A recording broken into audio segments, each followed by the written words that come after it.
The Galactic Council's testing chamber hummed with an energy that made most species' nervous systems scream in protest. Ambassador Zethka of the Valorian Empire watched through the reinforced viewing portal as the human representative, prepared for what the Council had deemed the trial of worthiness. "This is madness," chittered Ambassador Kulix, her insectoid mandibles clicking nervously. "No species has survived the full trial in over 3 centuries. The humans are foolish to attempt this." Zethka's crystalline form pulsed with uncertainty. "Perhaps. But they insisted on proving their worth for Council membership. Who are we to deny them their inevitable failure?" Inside the chamber, Dr. Sarah Chen stood calmly, her hands clasped behind her back as she surveyed the sterile white walls that would soon become her nightmare. The Council had explained the trial simply. Survive 7 progressively challenging scenarios designed to test every aspect of a species' capability: physical endurance, mental fortitude, adaptability, problem-solving, emotional control, ethical reasoning, and finally, the legendary breaking point that had claimed every previous challenger. Beginning trial. Phase 1. Physical endurance, announced the synthetic voice of the chamber's AI. The room transformed into a scorching desert. Sarah felt the temperature spike to levels that would cook most organic matter. She methodically removed her outer jacket, rolled up her sleeves, and began to walk. The observers expected her to collapse within minutes like the last 3 species that had attempted the trial. Instead, Sarah started humming an old Earth tune. "Fascinating," murmured Dr. Kelvik, the Council's chief xenobiologist. "Her species appears to have primitive thermoregulation capabilities." What they didn't know was that Sarah had spent 2 years stationed on mining platforms in the Sahara Desert, then another 3 on Mercury's dayside. This was practically air conditioning. The desert faded, replaced by an Arctic wasteland. Sarah zipped up her jacket and kept walking, her breath forming small clouds as she continued humming. The observers noted her surprising adaptation. But Phase 1 was merely the beginning. Phase 2, mental fortitude. Reality twisted. Sarah found herself in a maze of mirrors, each reflection showing her greatest fears: the death of her daughter, the destruction of Earth, endless isolation in space. The psychological pressure was designed to crush the mind of any sentient being. Sarah paused, looked at her terrified reflections, and burst out laughing. "Oh, you've got to be kidding me," she said aloud.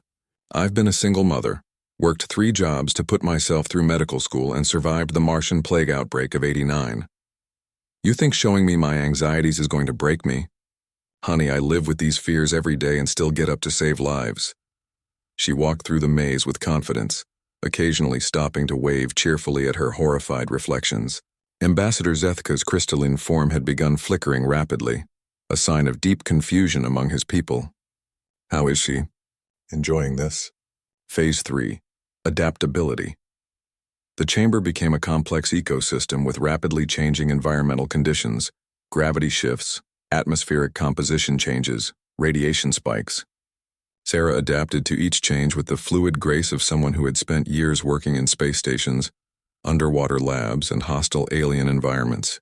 When the gravity suddenly reversed, she simply grabbed onto what had been the floor and continued her task of cataloging the artificial life forms that had appeared, completely unfazed. Phase 4. Problem solving. An impossible puzzle materialized. A quantum mechanical lock that required simultaneous manipulation of 17 variables in 11 dimensions. Previous challengers had spent days trying to calculate the solution. Sarah studied it for exactly 4 minutes, then picked up a nearby rock and smashed the control panel. The lock opened. "That's not how it's supposed to work," stammered the AI. "But it worked, didn't it?" Sarah replied cheerfully. "Sometimes the best solution is the simplest one." Phase 5. Emotional control. The chamber flooded with neurochemical agents designed to trigger uncontrollable rage, terror, and despair. Sarah felt the artificial emotions wash over her, acknowledged them, and sat down in a meditation pose she'd learned during her psychiatric residency. "Thank you for the emotional experience," she said calmly. "But I've worked in emergency medicine for 15 years. I've learned to function under any emotional state." The observers were now openly staring. Never had a challenger maintained such composure. Phase 6. Ethical reasoning. The trial presented her with a series of impossible moral dilemmas: scenarios where any choice would result in catastrophic loss of life. Sarah worked through each one methodically, making difficult decisions with the practiced ease of someone who had faced real ethical crises in emergency rooms across 3-star systems. When the trial challenged her choices, she simply said, "I can live with the consequences of my decisions because I made them with all available information and with compassion for all involved." Perfection isn't the goal. Doing your best with what you have is. Phase 7. The breaking point. This was the legendary final trial that had destroyed every previous challenger. The chamber became an endless void of sensory deprivation, psychological pressure, and existential dread. Most species broke within minutes, their minds snapping under the weight of cosmic insignificance. Sarah floated in the darkness for a moment, then started laughing again. "Is this supposed to be the scary part?" she called out. "Because I spend my lunch breaks contemplating the heat death of the universe. This is actually quite peaceful." She began doing stretches in the zero gravity. The AI sputtered. "How are you not breaking?" "Oh, sweetie," Sarah chuckled. "You're trying to break a species that evolved on a death world, where everything tries to kill us, where we regularly stare into the abyss of our own mortality and respond by making jokes and art and falling in love anyway. We break every day and rebuild ourselves stronger. Breaking isn't our weakness, it's our superpower." The trial ended abruptly. Sarah found herself back in the white chamber, completely unharmed and still chuckling. The door opened and she walked out to find the entire Galactic Council staring at her in stunned silence. "So," she said brightly, straightening her lab coat, "when do we start discussing Earth's membership benefits?" "I have to be back by Tuesday. I'm performing surgery on a Centaurian admiral, and they get cranky when you're late." Ambassador Zethka's crystalline form had gone completely dark, the equivalent of a system crash among his people. "Welcome to the Galactic Council," he finally managed to whisper.